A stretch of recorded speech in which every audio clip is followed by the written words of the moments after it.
Waktu dan tempat saya persilahkan. Ya, baik. Terima kasih Mas Nuruddin. Selamat malam Ibu Bapak sekalian. Selamat malam Mas Dimas dan teman-teman dari Circle. Saya sebenarnya merasa bersalah itu dengan pertemuan yang minggu lalu karena menyajikan satu tema tentang masalah kejahatan dengan cara yang susah ya. Tapi ya itulah filsafat seperti itu, apalagi filsafat yang pendekatannya itu logis ya, logika ya, argumen-argumen logika. Seperti kita ketahui, logika mempunyai tempat yang sangat penting di dalam dunia filsafat, dan argumen-argumen disusun dan kemudian di judgment logis atau tidak logis. Dan kalau logis itu cara berpikirnya itu ada, berlogikanya ada cara berpikir. Dan kalau tidak logis itu juga bisa ditunjukkan kesalahan-kesalahan berpikirnya di mana. Nah, kira-kira seperti itu. Itu bagian dari perkembangan filsafat yang panjang dan lama sekali sejak zaman Yunani. Walaupun nanti belakangan akan berkembang tradisi-tradisi baru seperti hermeneutik, seperti fenomenologi dan lainnya. Tapi logika tetap sesuatu yang penting ya, dan pernah ada aliran filsafat yang kuat dalam soal ini, namanya filsafat analitik.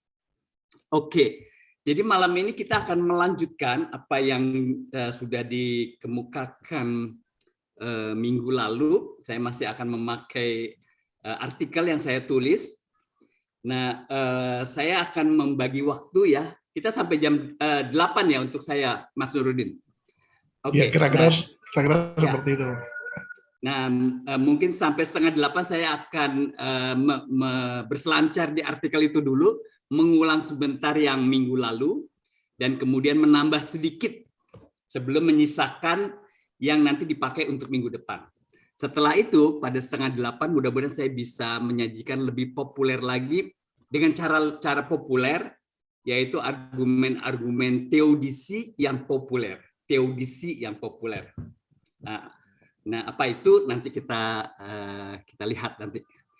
Oke, sekarang mungkin kita lihat dulu teksnya. Nah, sebentar, belum kelihatan. Oke, nah ini teksnya. Saya akan cepat saja mengulang sedikit yang dikatakan pada Rabu malam lalu, dan saya akan loncat-loncat di dalam sepertiga dari teks ini ya.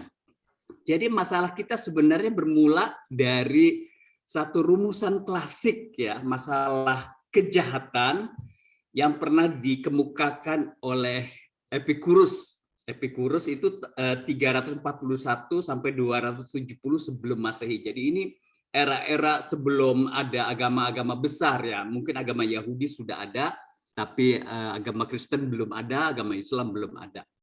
Nah, Epicurus seorang filosof Yunani yang sangat terkenal dan dikaji sampai sekarang. Minggu lalu Mas Nuruddin malah menyebut dia adalah tokoh yang menjadi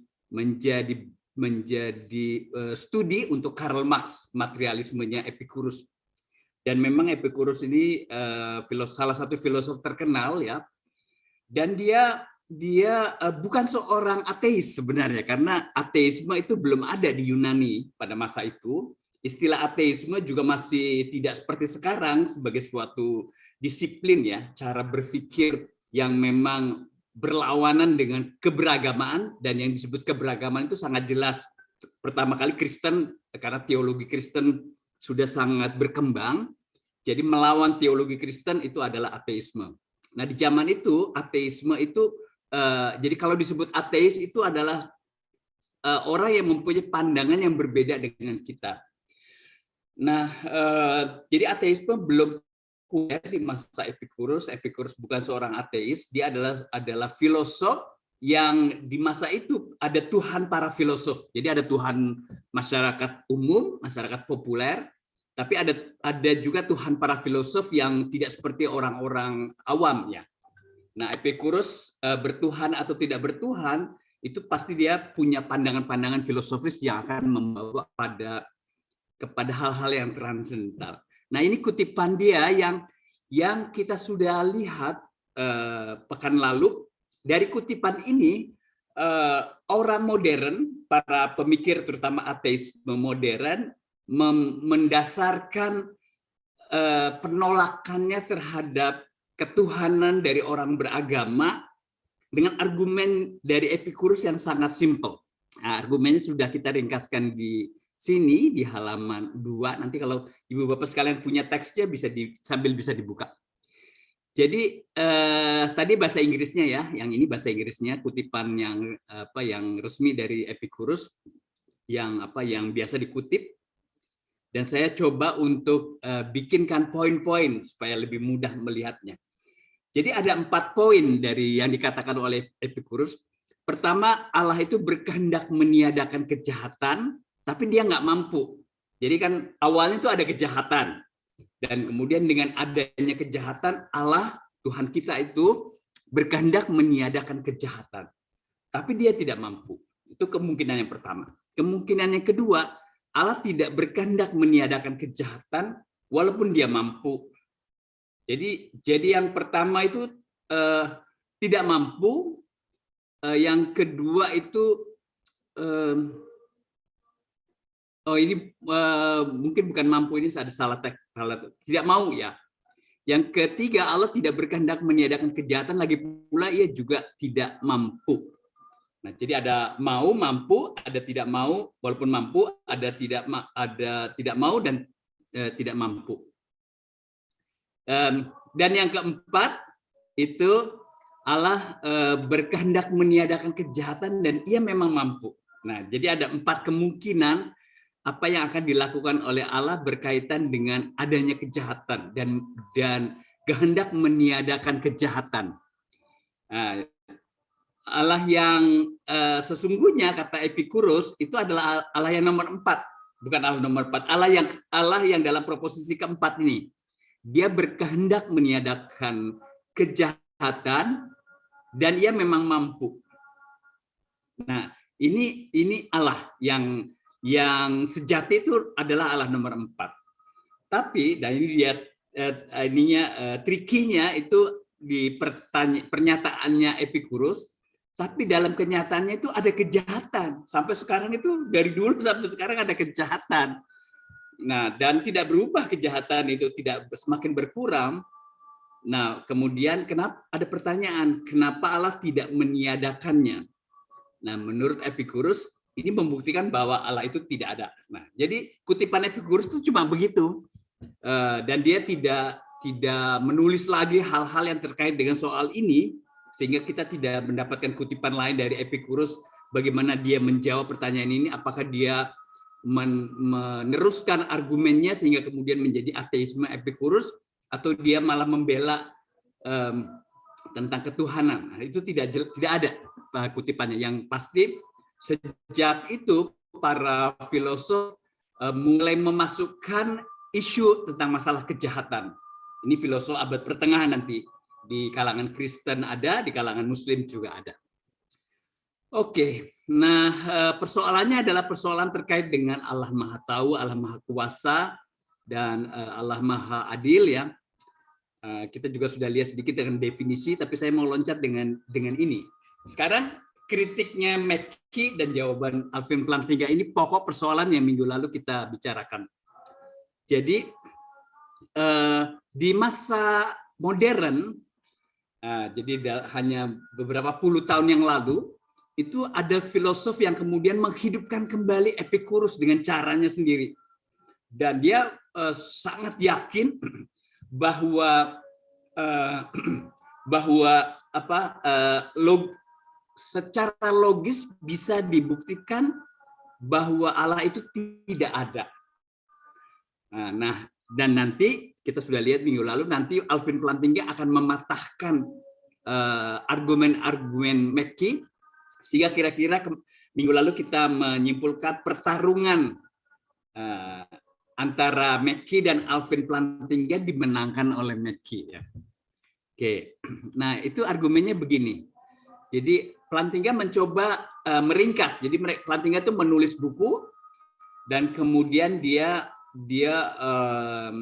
apa namanya dibahas oleh buku tersebut dibahas oleh Alvin Plantinga yang kemudian diringkaskan secara simple supaya mudah dimengerti dengan logika juga, dengan logika ini. Ini namanya rangkaian teistik atau yang di atas tadi disebut dengan the theistic set, rangkaian teistik. Jadi rangkaian argumen teistik. Jadi disusun oleh Plantinga, pikiran McKee itu begini. Pertama, Allah itu ada. Kedua, Allah itu maha kuasa. Ketiga, Allah itu maha tahu. Keempat, Allah itu maha baik. Kelima, Allah pencipta alam semesta ini. Tentang set atau rangkaian logis, rangkaian proposisi 1, 2, 3, 4, 5, ini adalah yang diimani orang beriman, terutama agama-agama monoteistik, Yahudi, Kristen, dan Islam. Dan ini kan terutama karena perbincangan masalah ketuhanan ini ada di dalam dunia monoteistik terutama Kristen ya. Nah, jadi semua yang 1 sampai 5 ini diimani oleh orang beragama. Dan kemudian ada rangkaian teistik atau proposisi nomor 6. Dalam alam ini ada kejahatan. Nah, kita sudah melihat minggu lalu 1 sampai 6 itu sebenarnya hal yang tidak problem bagi orang beragama. Nggak problem. Bahwa Allah itu ada, maha kuasa, maha tahu, maha baik. Dia juga pencipta alam semesta ini. Kemudian di dalam alam ini, dalam kehidupan ini ada kejahatan. Nah, itu sesuatu yang tidak ada masalah, itu bisa diterima dalam keimanan orang beragama. Nah, tapi kata McKee 1 sampai 5 yang diimani oleh orang beragama dengan yang nomor 6 itu tidak konsisten, jadi itu tidak bisa diterima bahwa 1 sampai 5 dan adanya 6 itu sebagai istilah kemarin itu kontradiksi. Itu dianggapnya sebagai kontradiksi. Orang beragama bilang tidak kontradiksi, tapi Plantinga sungguh-sungguh mau membuktikan itu kontradiksi. Kayak bagaimana itu membayangkan itu kontradiksi? Ingat Epicurus yang barusan, yang tadi itu. Jadi itu kontradiksi seperti itu.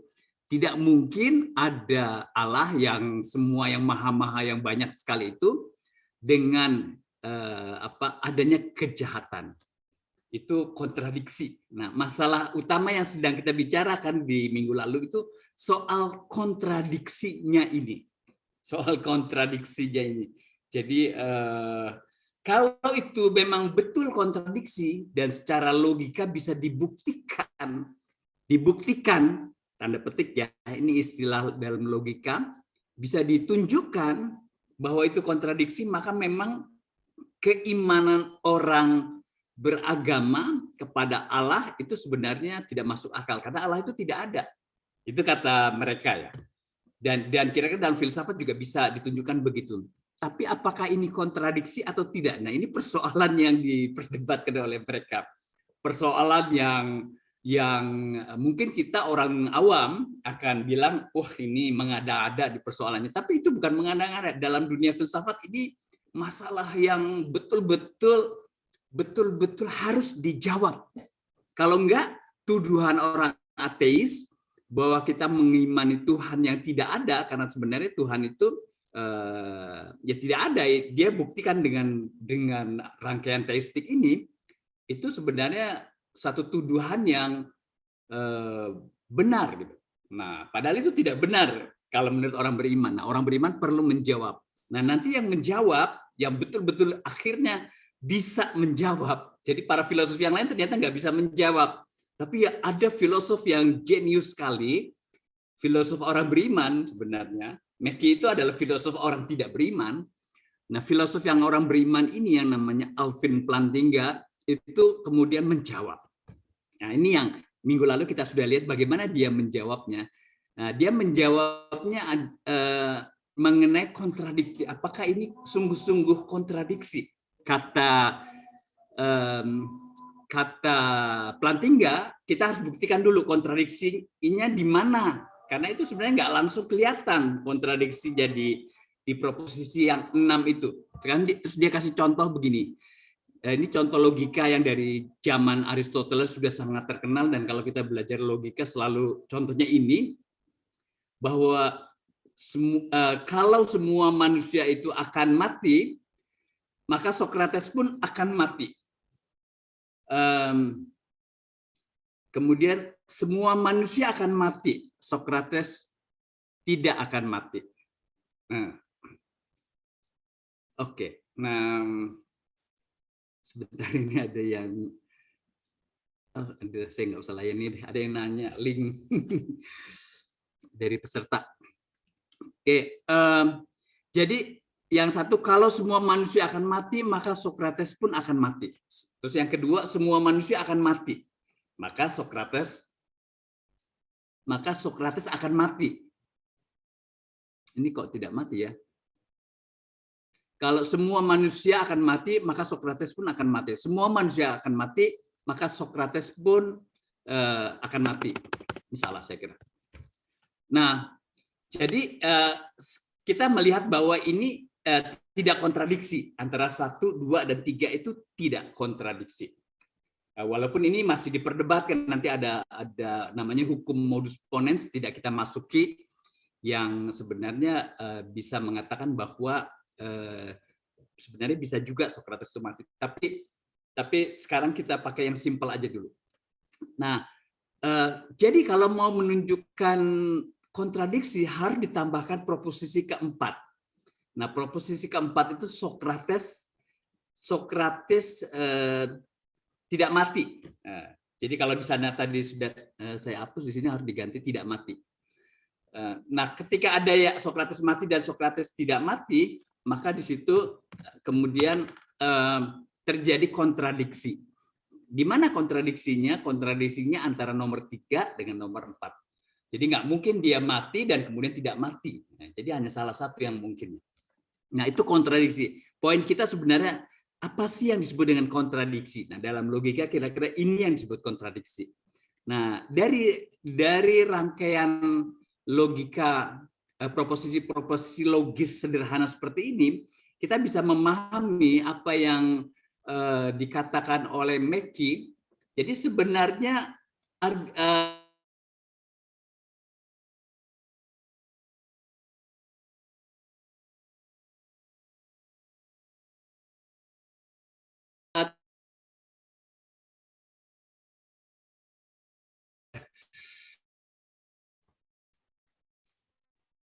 maaf ini kok hang.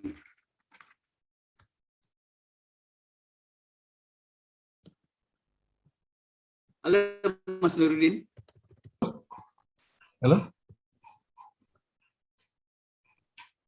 Ya, Mas. Sebentar, maaf ya. Ini kok tiba-tiba hang teksnya. Ntar saya coba lagi.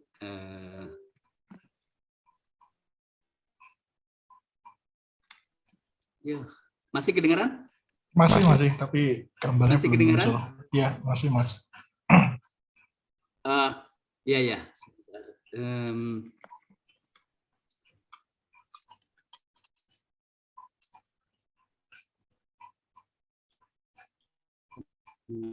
Ini mouse-nya nggak jalan.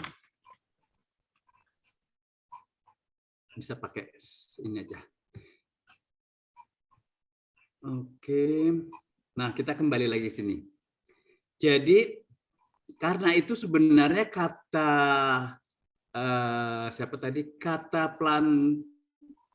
Plantinga ini sebenarnya yang 56 ini kalau disebut oleh McKee sebagai kontradiksi, itu di mana kontradiksinya? Karena ini nggak ada, kalau ada proposisi nomor 7 dalam alam ini tidak ada kejahatan, maka itu kontradiksi. Karena nomor 6 dan 7 itu berkontradiksi. Tapi antara 1 sampai 5 dan 6 itu kontradiksi, itu nggak bisa ditunjukkan langsung secara logika. Ini sangat sederhana sebenarnya, tapi McKee waktu itu sebelumnya dia betul-betul yakin. Nah, Plantinga bilang ini kontradiksinya implisit sebenarnya, tidak eksplisit. Sebenarnya itu perjalanan untuk nanti Alvin Plantinga akan bilang ini tidak kontradiksi. Karena kalau ini kontradiksi harus ditunjukkan dulu, ini baru implisit kontradiksi menurut McKee. Kalau menurut Plantinga ini enggak kontradiksi, menurut orang beriman ini tidak kontradiksi. Oleh karena itu harus ditemukan proposisi nomor 7 yang menunjukkan alam ini tidak ada kejahatan. Seperti itu. Jadi bagaimana proposisinya itu harus ditunjukkan oleh McKee. Nah, dalam ditunggu-tunggu bertahun-tahun itu ternyata McKee nggak bisa menunjukkan kontradiksinya itu. Dan para filosof yang sejalan dengan McKee juga nggak bisa menunjukkan itu. Sehingga kemudian akhirnya McKee itu menyadari bahwa memang itu tidak kontradiksi. Nah, jadi kira-kira di situ kemudian McKee menyadari bahwa argumen dia itu sebenarnya lemah ya. Dan Plantinga ini kemudian merasa bahwa sebagai orang beriman dia akan harus perkuat. Jadi kalau dari McKee ditunggu proposisi yang menunjukkan kontradiksi, sekarang dari Alvin Plantinga dia merasa perlu menunjukkan proposisi yang nanti tidak berkontradiksi. Nah, jadi kebalikan dari McKee. Nah, ini yang dilakukan oleh Plantinga. Nah, kita masuk ke yang bahan ini. Bahan hari ini adalah ini. The free will defense. Jadi ketika para teolog menunggu para arkeolog membuktikan ketidakkonsistenan dan ketidaklogisan pandangan teis dalam rangkaian teistik di atas, itu menarik bahwa McKee sendiri di akhir hayatnya dia mengatakan masalah kejahatan deduktif. Nah, ini istilahnya minggu lalu kita sudah lihat, kejahatan deduktif bagaimanapun tidak memperlihatkan bahwa doktrin sentral teisme secara logis tidak konsisten satu sama lain. Artinya McKee dan banyak teolog kontemporer mulai melepaskan masalah kejahatan deduktif sebagai serangan terhadap keyakinan teisme. Jadi mereka sudah mulai nggak pede karena serangan berdasarkan argumen kejahatan deduktif atau argumen kejahatan logis itu ternyata nggak bisa meyakinkan. Dan karena itu dia pelan-pelan meninggalkan ring dan nanti akan ganti cara menyerangnya. Itu yang akan kita lihat minggu depan lah. Minggu depan kita akan lihat cara menyerangnya yang baru dari McKee dan orang-orang yang mendukungnya.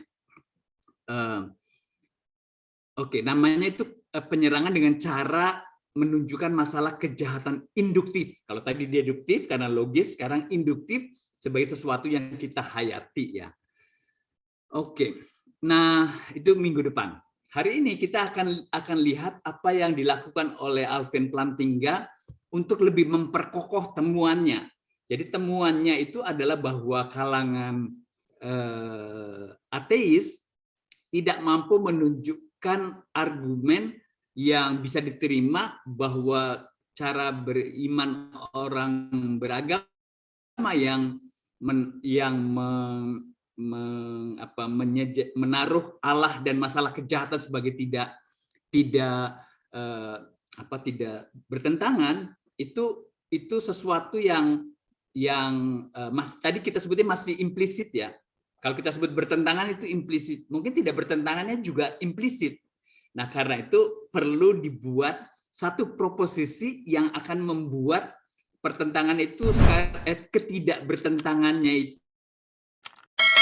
konsistenannya itu, tidak konsistenannya itu, jadi kekonsistenannya itu sesuatu yang tidak sesuatu yang tidak memang tidak konsisten, memang konsisten begitulah. Mudah-mudahan ini tidak terlalu rumit. Nah, ini yang dilakukan oleh Plantinga. Jadi kira-kira kalau dirumuskan dalam proposisi sederhananya begini. Jadi proposisinya Mackey itu kan kalau diringkas bisa jadi dua ini aja, 1 dan 3 ini. Keberadaan Allah yang Maha Kuasa, Maha Tahu, dan Maha Baik, dan Allah telah menciptakan dunia ini. Ini proposisi 1-5 diringkas sebenarnya jadi cuma 1. Kemudian adanya kejahatan, itu proposisi tadi nomor 6.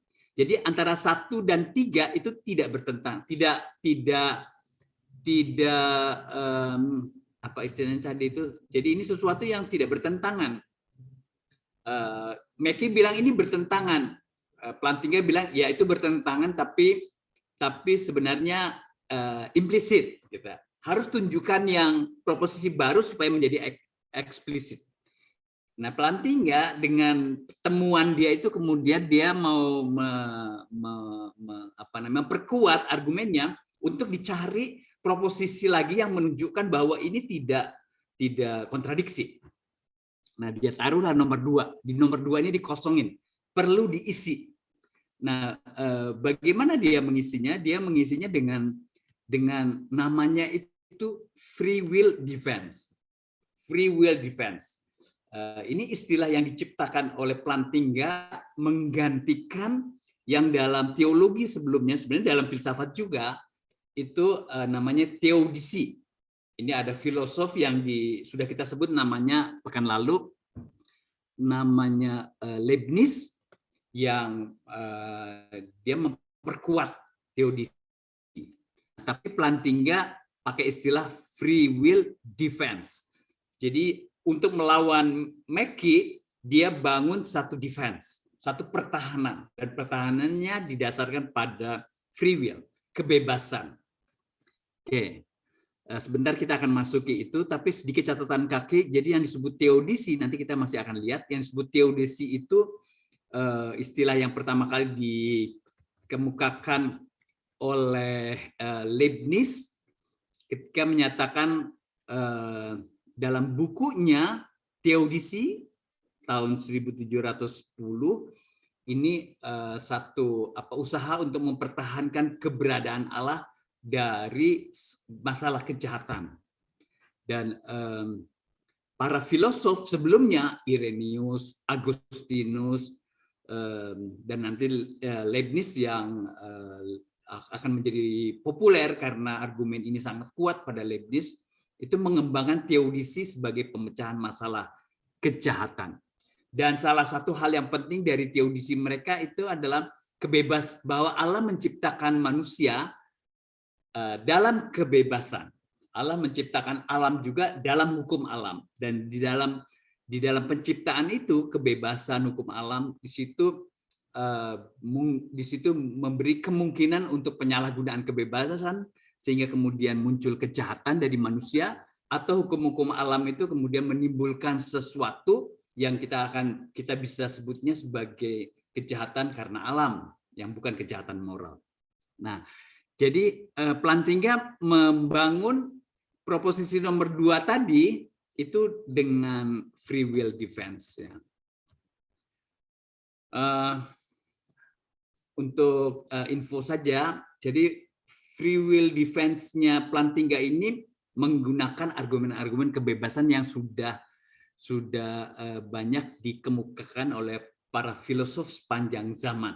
Jadi ada saya pernah mendapatkan mata kuliah di STF Dirgantara, judul mata kuliah Filsafat Kebebasan. Jadi para filosof sejak zaman Yunani, abad pertengahan, modern, sampai kontemporer masih berfilsafat tentang apa itu kebebasan. Jadi itu caranya Alvin Plantinga memperkuat konsistensi dari dari logika orang beriman dengan menambahkan satu proposisi sehingga kemudian bisa diterima bahwa pandangan orang beriman itu sesuatu yang lebih masuk akal. Oke, ini namanya free will defense. Alvin Plantinga tidak terlalu semangat menggunakan istilah teodisi, padahal dalam teologi itu teodisi itu salah satu materi yang penting. Dia lebih rendah hati, dia pakai istilah defense. Jadi kira-kira kalau teodisi itu mau menunjukkan benarnya kaitan Allah dengan adanya kejahatan, jadi kaitan Allah dengan adanya kejahatan itu sesuatu yang bisa diterima. Kalau Plantinga mungkin benarnya. Jadi ya karena sudah diserang oleh orang macam Mackie tadi, sekarang Plantinga ya kita tunjukkan yang lebih masuk akal. Ini sesuatu yang memang khas filosofis ya. Filsafat itu memang seringkali rendah hati seperti ini. Saya misalnya ada pernyataan dosen saya, misalnya Cass Burton itu dalam mata kuliah filsafat ketuhanan di tahun 80-an, akhir kuliah dia bilang kita sudah perlihatkan bagaimana argumen pembuktian adanya Tuhan dari para filosof dan argumen pembuktian tidak ada Tuhannya juga dari para filosof, dan keduanya masuk akal, gitu kata beliau, keduanya masuk akal. Tapi saya sebagai orang beriman, kata dia, buat saya argumen para filosof yang beriman jauh lebih masuk akal daripada yang tidak beriman. Jadi kemungkinan benar, gitu. Jadi bukan mengklaim kebenaran, kemungkinan benar. Nah itu yang dilakukan oleh Plantinga. Oke, kembali kepada 3 proposisi yang di atas tadi, mana tadi ya? Kelewat. Nah, ini dia. Nah, jadi kembali ke proposisi ini, Alvin Plantinga mengisi proposisi ini. Nah, proposisi nomor 2 ini dengan free will defense. Jadi Allah menciptakan alam semesta ini dengan memberi kebebasan. Dan ini bisa memberi, kalau secara logis itu berarti argumen ini kuat ya, bahwa proposisi 1, 2, 3 itu tidak kontradiksi, tidak kontradiksi. Oke. Nah, jadinya seperti ini. Proposisi pertama, keberadaan Allah yang Maha Kuasa, Maha Tahu, Maha Baik, dan Allah yang telah menciptakan alam ini. Proposisi kedua, Allah menciptakan sebuah dunia yang berisi kejahatan dan dia mempunyai alasan untuk itu. Nah, nomor 2 ini adalah proposisi yang diciptakan oleh Alvin Plantinga untuk membuat 1, 2, dan kemudian 3 dunia yang berisi kejahatan itu masuk akal. Lebih masuk akal. Tidak kontradiksi. Nah, dari Mackie ditunggu yang nomor 2 yang akan membuktikan ini kontradiksi. Nah, tapi Mackie nggak bisa menunjukkan. Teman-temannya Mackie, orang-orang yang menjadi pengikut Mackie juga nggak bisa menunjukkan. Jadi sampai sekarang sebenarnya argumen Mackie itu sudah lemah ya, sudah dikalahkan oleh argumennya Plantinga. Oke, jadi argumen nomor 2 itu namanya free will defense. Oke, jadi itu kira-kira ringkasan dan sedikit tambahan dari pertemuan yang lalu. Nah, kalau kita barusan bicara tentang free will defense, sebenarnya para filosof atau para filosof yang ingin membuktikan Tuhan itu tidak ada, sekarang sebenarnya sudah mulai ragu untuk menggunakan pendekatan deduktif atau logis, dan dia masuk ke hal yang lebih induktif. Jadi lebih induktif itu yang dialami oleh manusia, begitu. Jadi bukan logika dengan pemikiran nalar melulu, tapi sekarang menunjukkan kejahatan yang memang ada, begitu. Nah, ini nanti kita bicarakan di minggu depan. Tapi saya mau menambahkan tadi, kalau kita sudah bicara tentang free will defense, sebenarnya ada 2 ya yang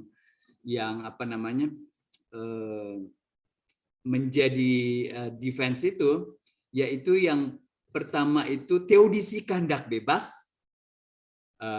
atau bukan teodisi, kalau istilahnya Plantinga itu free will defense. Ini adalah bentuk baru dari hal yang dulu sudah lama sekali, dari dulu ya, ini bisa kita dapatkan dari para filosof Kristen abad pertengahan, para filosof Muslim, terutama aliran Mu'tazilah, teologi Mu'tazilah, dan seperti Abdul Jabbar namanya, itu ada sebuah tesis rektor dari IAIN Kediri, dia mengarang tentang argumen filosof Muslim soal teodisi kehendak bebas. Sejak abad pertengahan, sekarang di kalangan para teolog ini menjadi teodisi yang populer, teodisi kehendak bebas. Nah, teodisi kehendak bebas ini diformulasikan ulang oleh Alvin Plantinga, dan kemudian dia pakai istilah yang lebih rendah hati, defense, ya. Jadi free will defense. Itu yang pertama. Terus yang kedua, yang juga sudah dibicarakan sejak klasik, teodisi hukum alam. Nah, teodisi hukum alam ini kira-kira mirip seperti pandangan teologi bahwa Allah memberi kebebasan kepada manusia supaya manusia bisa merealisir dirinya, terus tumbuh, dan dia bisa mencapai sebagai citra ilahi, imago Dei. Nah, teodisi hukum alam ini juga begitu. Allah menciptakan hukum alam, dan alam ini bekerja berdasarkan hukum alam, dan ketika alam ini berproses untuk penciptaan semesta ini, di dalam alam ini akan ada sisi-sisi di mana dia harus mereorganisasi, harus melakukan suatu hal yang bisa dilihatnya sebagai kehancuran, tapi nanti akan ada pembentukan baru, dan seterusnya. Jadi hukum alam ini adalah hukum yang selalu tumbuh, ya, selalu tumbuh, dan apa namanya? Ini akan membantu alam ini bisa dimengerti, dan juga membantu alam ini mempunyai kemungkinan bahwa dia nggak akan sempurna, langsung sempurna. Kesempurnaan itu adalah teleologis, ya, jauh di depan, jauh di ujungnya, tujuan akhir, ya.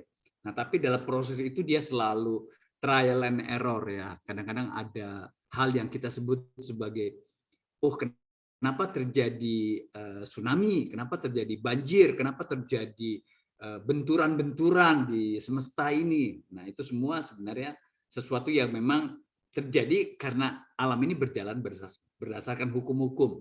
Dan Tuhan sudah menciptakan alam ini dengan hukum-hukumnya. Oke. Jadi kalau kita bicara kejahatan alam, jadi ada tadi kejahatan manusia, kejahatan moral, karena itu manusia bisa memilih, jadi karena itu dia bisa menjadi jahat dengan penyalahgunaan kebebasannya, itu namanya kejahatan moral. Dalam alam juga ada kejahatan alam yang bukan moral. Oke, itu dua teodisi, nanti Bapak sekalian bisa baca ini supaya saya dalam 15 menit ini akan coba untuk sedikit sharing tentang ini. Nah, ini dia. Nah, mungkin tadi masih terlalu abstrak, tapi saya ingin ajak Ibu Bapak sekalian sekarang untuk melihat bagaimana masalah kejahatan itu menjadi sebab terdalam dari ateisme. Ini sudah kita lihat dari argumen Epicurus dan kemudian Mackie dan seterusnya. Tapi sekarang kita akan lihat dari respon orang beragamanya sendiri. Jadi kalau kita boleh meringkas, ya, apa yang sudah kita katakan di pertemuan yang lalu dan juga sebentar tadi, masalah kejahatan, the problem of evil, itu tema yang sangat populer dalam subjek filsafat ketuhanan. Atau istilah sekarang tuh sebenarnya lebih para filosof lebih nyaman pakai istilah filsafat agama. Istilah filsafat ketuhanan ini istilah yang kuno, ya. Itu zaman dulu tuh filsafat ketuhanan. Di sekolah saya di STF Driarkara pun masih pakai istilah filsafat ketuhanan. Tapi istilah yang lebih bagus sekarang ini karena menyangkut multi agama-agama di dunia ini, pakai istilah filsafat agama. Karena filsafat ketuhanan itu terutama hanya ketuhanan dari agama-agama Abrahamik ya, tapi agama-agama tradisi India, Cina itu beda cara mereka melihat ketuhanan. Soal ini soal yang sangat penting di dalam filsafat. Kita sudah lihat minggu lalu, Hans Kung itu dia menyebutnya dengan the rock of atheism. Jadi batu karang yang sangat kokoh dari ateisme itu masalah kejahatan. Memang soal ini nggak populer dalam masyarakat ya. Masyarakat jarang membicarakan soal ini, kecuali kalau dia tertimpa satu bencana, satu penderitaan yang berat sekali, dan kemudian dia mulai bertanya, kenapa saya harus menderita seperti ini? Di mana Tuhan? Nah, ketika dia mulai merefleksikan teologi seperti itu, mulai muncul itu bahwa masalah ini ada masalah yang menjadi populer ya, menjadi bagian dari kehidupan sehari-hari. Nah, tapi secara umum itu tidak populer. Jadi ini yang kita sebut, para filosof ateis itu berargumen bahwa salah satu sebab terdalam dari manusia menjadi ateis adalah adanya kejahatan di dunia ini. Mackie ketika menulis 10 tahun pertama itu dia masih sangat semangat ya, pada tahun berapa itu, saya kira 70-an itu dia sangat semangat, tapi 10 tahun kemudian dia tidak semangat lagi karena sudah berhasil dipatahkan. Sekarang masalah kejahatan itu bukan lagi kejahatan deduktif ya, yang logis tadi, tapi sekarang mereka akan menggunakan masalah kejahatan sebagai cara menyerang keimanan orang beragama dengan persoalan kejahatan yang melimpah ruah. Kira-kira itu terjemahan saya. Kejahatan yang melimpah ruah, di abundant evil. Jadi kejahatannya itu banyak sekali dan ngeri sekali. Too much evil. Kadang-kadang disebutnya dengan seperti itu. Nah, ini serangan ronde kedua. Jadi tadi ronde pertama dimenangkan oleh Alvin Plantinga, nanti kita tunggu ronde keduanya. Nah, ronde keduanya pekan depan, minggu depan kita akan bicarakan. Jadi kesulitan untuk menerima adanya Allah itu disebabkan karena kita disebabkan karena kita mendapatkan kesengsaraan yang menimpa orang baik. Mengapa orang baik harus sengsara gitu ya? Ini sudah saya sebut minggu lalu, seorang rabai Harold Kushner menulis buku When Bad Things Happen to Good People. Itu buku yang bestseller di lingkungan Kristen. Itu menariknya itu. Bestsellernya di lingkungan Kristen tapi ditulis oleh seorang rabai. Sebenarnya dia merefleksikan teologi Yahudi, tapi kan antara teologi Yahudi dan teologi Kristen itu ada kesinambungannya. Dan sampai sekarang buku itu menjadi begitu populer, dan bahkan di usia yang sudah tua sekarang ini, Harold Kushner itu saya kira udah 70-an, dia menulis lagi satu buku yang memakai bahan dari yang buku tadi untuk menganalisis kitab Ayub. Nah, kitab Ayub itu kitab yang sangat menarik. Kapan-kapan kalau ada waktu kita akan pelajari filsafatnya kitab Ayub itu. Jadi orang baik seperti Ayub tapi mendapatkan kesengsaraan yang luar biasa. Jadi ini yang kemudian menjadi satu refleksi kenapa kesengsaraan menimpa orang baik, orang-orang saleh ya. Kan harusnya orang saleh itu seperti janji Allah itu, siapa yang taat kepada Allah dia akan mendapatkan kebaikan dan kebahagiaan. Nah, orang ateis akan bilang ini pertanda Tuhan itu tidak ada. Nah, memang persoalan kalau bagi orang yang nggak percaya kepada Allah, problem ini tidak ada. Kalau dia udah nggak percaya, dia tidak akan terkena problem ini. Tapi orang yang percaya akan terkena problem antara adanya Allah dan kejahatan itu sesuatu yang bisa tidak match ya, bisa kontradiksi. Kalau bagi orang tidak percaya, kejahatan itu hanya fakta aja. Jadi sehingga dia nggak perlu penafsiran khusus, ya, tidak perlu merefleksikan tentang kejahatan, mengapa ada kejahatan daripada tidak ada kejahatan. Nah, kalau orang beragama, dia harus merefleksikan kenapa ada kejahatan dan kenapa Tuhan tidak meniadakan kejahatan tersebut. Nah, saya sedikit tambahkan sekarang. Jadi yang pertama kali orang merumuskan dengan sangat baik ya, dan betul-betul menjadi legacy dalam inti argumen argumen teisme yang disebut dengan teodisi tadi, itu namanya Leibniz. Nah, ini orangnya Leibniz, dan dia adalah seorang filosof yang dari abad 17, meninggal di abad 18, 1646, 1716. Dan sejak itu teodisi dikenal sebagai suatu pembelaan terhadap argumen teis karena adanya kejahatan. Jadi membela argumen teisme, membela keberagamaan, kita orang beragama dibela oleh Leibniz, argumen-argumen mengenai mengerti adanya kejahatan itu begini. Nah, ini ada sedikit ringkasan. Jadi ringkasan yang sebenarnya tadi kita sudah katakan dengan teodisi kebebasan dan teodisi hukum alam. Nah, jadi itu sebenarnya dua teodisi itu adalah warisan Leibniz. Tapi kalau rumusan panjangnya kira-kira seperti ini, ada di dalam slide, nanti bisa dilihat oleh Bapak sekalian. Dan ini memberi pengaruh dalam argumen-argumen teis melawan ateis, atau teis bertahan terhadap serangan ateis. Terutama dari segi teologi. Dari segi teologi, teodisinya Leibniz ini dikembangkan lebih dalam ya, dengan argumen-argumen pasti menggunakan kitab suci.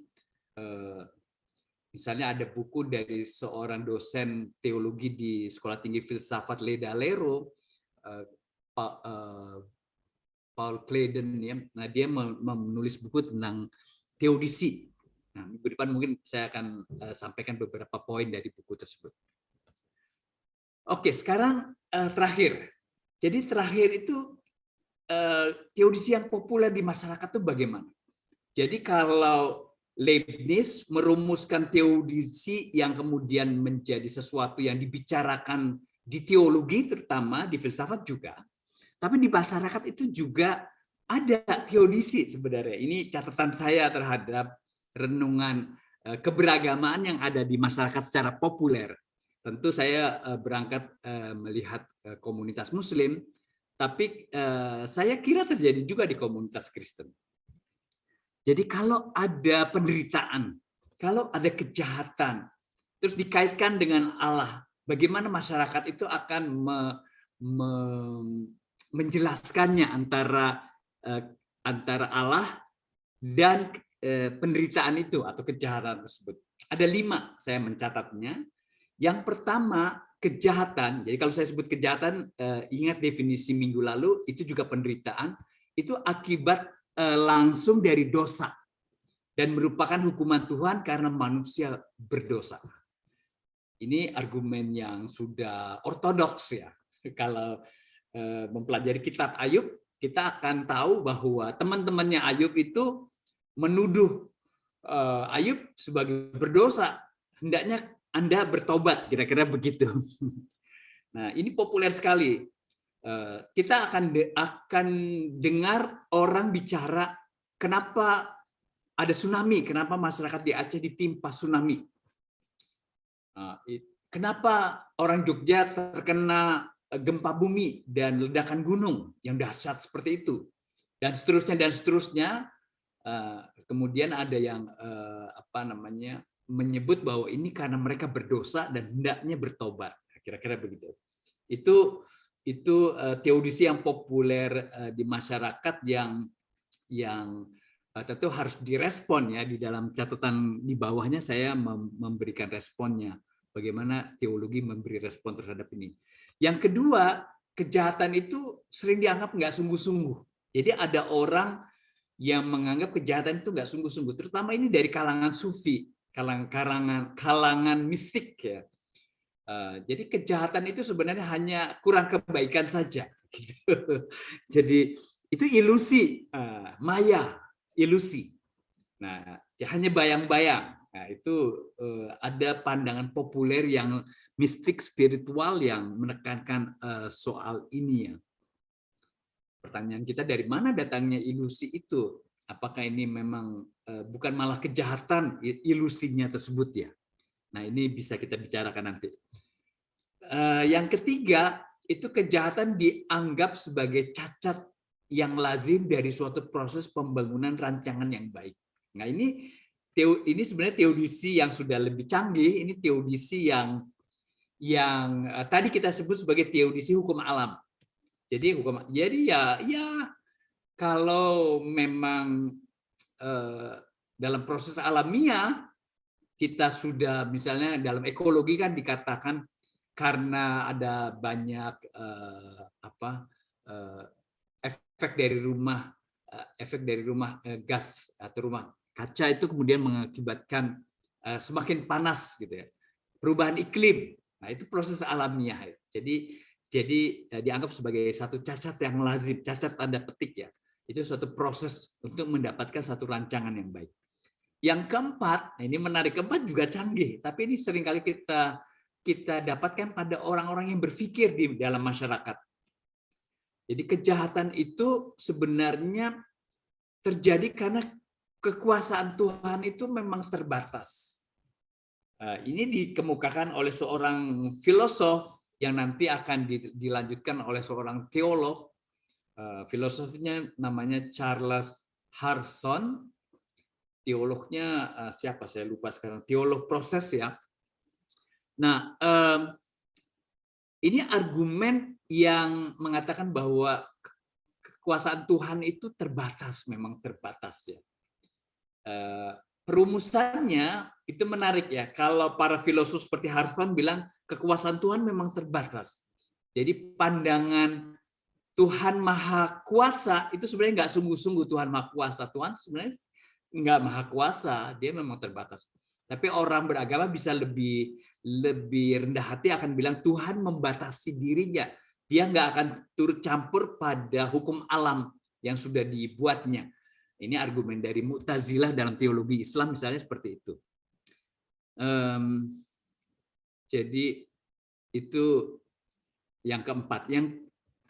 Yang kelima, nah ini yang kelima ini paling populer di masyarakat dan kita selalu dengar kalau terjadi kejadian-kejadian yang membuat penderitaan di masyarakat, mungkin di keluarga kita, mungkin kita sendiri, kita akan selalu bilang ini mungkin takdir, ini pasti ada hikmatnya, begitulah. Jadi kita nggak tahu hikmatnya apa, kita harus mencari hikmatnya. Hikmah apa yang kita peroleh dengan masalah kejahatan dan penderitaan yang kita dapat. Jadi kelima teodisi yang populer di masyarakat ini sebenarnya buat saya nggak betul-betul memuaskan ya. Tapi kita nggak punya teodisi yang komprehensif ya, yang bisa tangguh melawan argumen ateisme. Mungkin teologi yang komprehensif ini ya kelimanya ini. Jadi kalau dari keberagaman menghapus teodisi akibat dosa, saya kira itu juga nggak mungkin, karena dosa dan pahala itu kan satu language game dalam beragama ya. Tapi mengabaikan ini itu akan mengakibatkan hal yang salah satu pokok yang penting, bahwa manusia berdosa itu akan hilang, dan itu tidak mungkin menghilangkan itu. Jadi mendapatkan teologi yang komprehensif, saya kira akhirnya semuanya yang kelima ini bisa kita pertimbangkan.